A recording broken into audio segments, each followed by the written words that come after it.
E assim, você falou aí com relação ao peso, né, que na verdade, o peso é uma das primeiras evidências, né, quando a gente sabe que tem alguma coisa de errada com a criança, né, porque é o que Isso, vem logo de impacto, seja qual exato. for, né, seja qual for o Exato. momento, o peso para uma Seja qual for a situação que está interferindo na vida daquela criança, o peso é a primeira coisa que vai ser afetada. impactada. É, exatamente.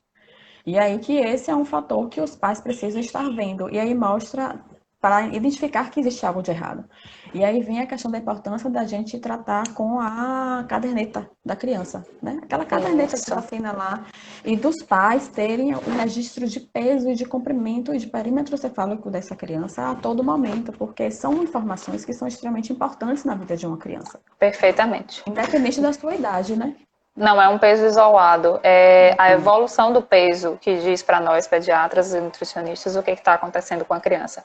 Um peso isolado é Exatamente. um ponto, é um marco. É, A gente consegue avaliar naquele momento, mas a gente precisa entender se, digamos, uma criança baixa o peso. Se ela foi sempre a vida inteira baixa o peso, ok, ela deve estar no canal de crescimento dela, deve ter outros fatores para isso. Mas uma criança que era eutrófica e de repente se torna baixo peso, opa, é, alguma coisa aconteceu aí. exatamente. Então, é esse raciocínio de como a criança vai na curva que faz a gente entender se esse refluxo é fisiológico ou não.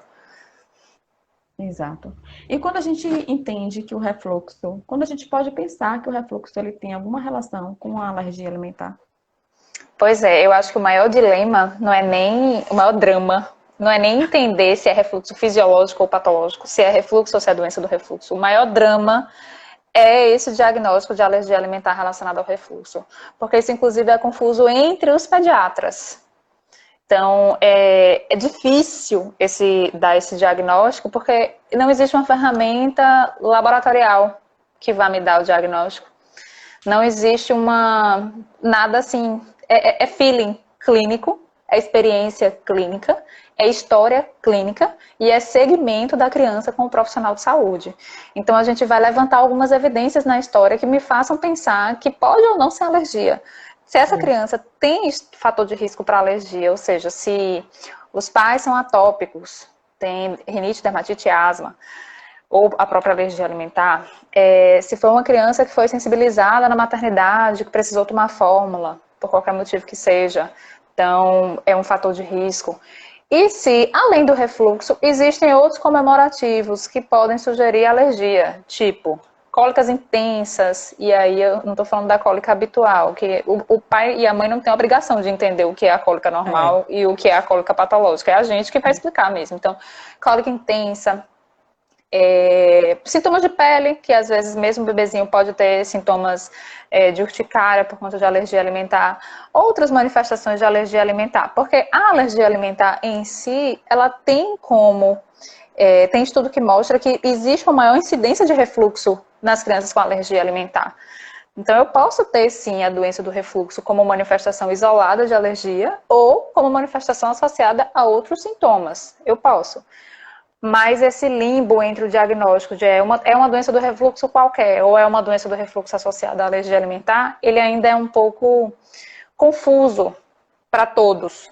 Mas a gente sim, vê uma tendência cada vez maior das famílias, junto com os pediatras, de considerarem a dieta de exclusão como tá com refluxo, a primeira mesmo opção de ainda no tratamento, refluxo né? fisiológico, já trata como refluxo patológico secundário à alergia alimentar e faz dieta de exclusão materna.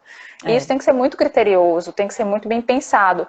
Não que não se possa fazer, pode, porque inclusive os guidelines mais recentes, essa é a polêmica, os guidelines mais recentes de fora, sugerem que a gente considere como primeira hipótese para a doença do refluxo a alergia alimentar. Então, eles pedem para a gente considerar, sim, que se é doença do refluxo, ok, pensou que é doença, considera que é alergia alimentar e trata como se fosse. Ok, tudo bem. Se você como pediatra ou se você como pai tá com um pediatra que está seguindo essa linha, tenha em mente que se você optou por seguir esse caminho, tem que ter um plano para poder você conseguir entender se é ou não doença do refluxo, porque muitas sim. vezes pensa que é alergia alimentar, não direciona para um alérgeno específico, sai excluindo todos os grupos de alimento, não sabe quanto tempo tem que esperar para poder ver se respondeu, se não respondeu.